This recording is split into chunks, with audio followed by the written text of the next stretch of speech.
არადა არასოდეს ორი სიტყვით ეს არის არადა არასოდეს. ასეთია სინდისის პატიმარ ზვიად ცეცხლაძის პასუხი ქართული ოცნების პრეზიდენტის წინადადებაზე. დატუსაღებული 19 წლის სტუდენტის გზავნილებს ფორმულასთან ინტერვიუში მამა ახმოვანებს. ჯგუფური ძალადობის საბაბით დაპატიმრებული დემონსტრანტის ოჯახი მზად არის ზვიადმა უკანონოდ შეფარდებული 2 წელიწად ნახევრიანი საპატიმრო სასჯელი სრულად მოიხადოს, ვიდრე პატიება ითხოვოს იმისთვის, რასაც შეცდომად არ მიიჩნევს.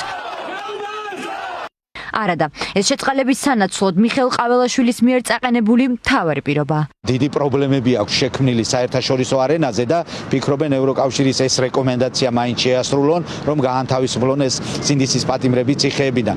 ცალსახა პოზიცია აქვთ ამ ადამიანებს მთელი წელია და აცხადებენ არანაირი თანამშრომლობა რეჟიმის სასამართლოსთან, არანაირი თანამშრომლობა რეჟიმის პროკურატურასთან, მით უფრო რეჟიმის მესვეურობთან, ამ შემთხვევაში პრეზიდენტთან თუ პრემიერ-მინისტრთან.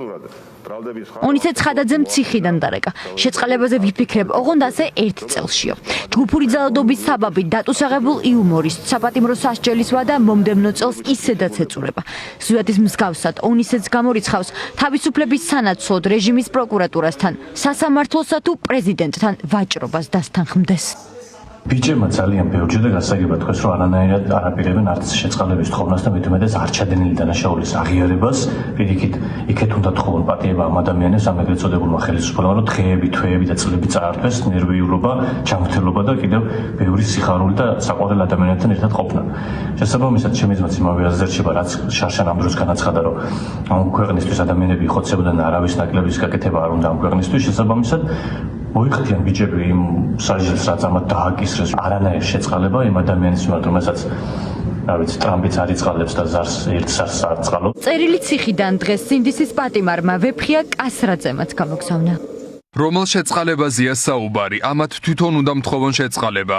რაც ამათ დამმართეს, მე უდანაშაულო კაც და როგორც ესენი ჩემს ოჯახს ექცევიან. ამათ თვითონ უნდა მთხოვონ შეწყალება. ვინც სახლში არიან, როგორ გძინავთ? როცა თქვენი შვილის და შვილიშვილის ტოლები ციხეში არიან და საქართველოსთვის იბრძვიან. ქართული ოცნების რიგებიდან შეწყალებაზე ლაპარაკი პირველმა მიხეილ ყაველაშვილმა დაიწყო. ოცნების პრეზიდენტმა თქვა, რომ თუკი დაპატიმრებული ახალგაზრდები საკუთარ შეცდომებს გააცნობიერებენ და პატიებას ითხოვენ, პრეზიდენტის დისკრეციული უფლების გამოყენებაზე დაფიქრდება. სპეკულაცია თუ გულწრფელი შეთავაზება. აპირებს თუ არა ყაველაშვილი სინდისის პატიმრების შეწყალებას. შეკითხვას ოცნების პრეზიდენტი არ პასუხობს. ბატონო მიხეილ, შეგიძლიათ პასუხი გაგცეთ, ანდრო ჭიჭინაძე, სხვა ახალგაზრდები უნდა გამოვიდნენ თუ არა ციხიდან, აპირებთ თუ არა მათ შეწყალებას? ბატონო მიხეილ, იქნება პოზიტიური პასუხი. პოლიტიკური პატიმრების შეწყალებას აპირებთ, ბატონო მიხეილ? სამაგიეროდ თავის კიდობანში ბევრს ლაპარაკობს უცნობი. იმის ვაშკაცობაც არ ყოფნით, ამი ამას ვაშკაცობას დავარქვევ, რომ თქვა, რომ რაც შეგეშალა, თქვი, რომ შეგეშალა რა. რაღაცნაირად გვაგზნობინე, რომ რაღაცა არასწორი საქციელი იყო რა, პოლიციელებზე ძალადობა იქნებოდა თუ ეს თუ ამ ქალაქის გადაწვა სინანული რაღაცნაირად გვაგზნობინე. ოცნების იდეოლოგი რეჟიმს სთხოვს. დიდ სულოვნება გამოიჩინოს და შეცდომაში შეყვანილ ახალგაზრდებს მოусმინოს. თუკი დაპატიმრებული დემონსტრანტები შეცდომებს გულწრფელად მოინანიებენ, შეიწყალოს და საახალწლოდ საკუთარ სახლებში დააბრუნოს.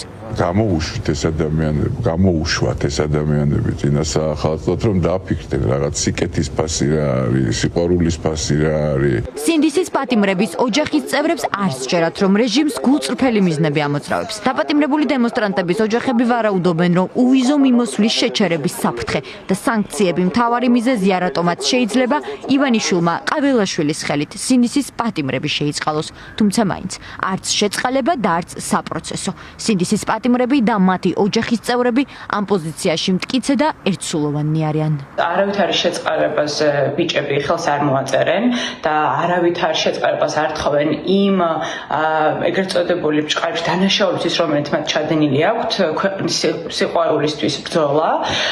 შესაბამისად ამ ბიჭებისგან უკვე არაერთი წერილი და არაერთი პასუხი გაეცა, როგორც ყაველაშვილს, ასევე მათ ერთგულ ამორჩეველს, რომ ისინი არაპირებენ არავითარ დათმობაზე წასვლას, იმიტომ რომ მათთვის დასათმობი საქართველო არ არსებობს. ჩემი დაცვა-კოჭყობები არიან სრულიად უდანაშაულოები და ისინი როგორც საერთაშორისო დონეზე, ასევე ქვეყნის შიგნით იბრძვიან თავის თავიანთი ქვეყნისთვის და ასევე თავიანთი უდანაშაულობის დამტკიცებისთვის, შესაბამისად ისინი არანაირ შეწყალებაზე თანახმანი არ არიან. დისკრეციული უფლების გამოყენება და მსჯავრდებულის შეწყალება დე-ფაქტო პრეზიდენტ მიხეილ ყაველაშვილს ნებისმიერ დროს შეუძლია. თუმცა პრეზიდენტები ამას ტრადიციულად წინა საახალწლო პერიოდში აკეთებენ. შეწყალებას მსჯავრდებულის თანხმობა არ სჭირდება. ამ გადაწყვეტილების მიღების შემთხვევაში დაპატიმრებული მოქალაქე საპყრობილეს ავტომატურად ტოვებს. კიდევ ერთი ვარიანტია უდო, რაც პირობით ვადაზე ადრე გათავისუფლებას გულისხმობს.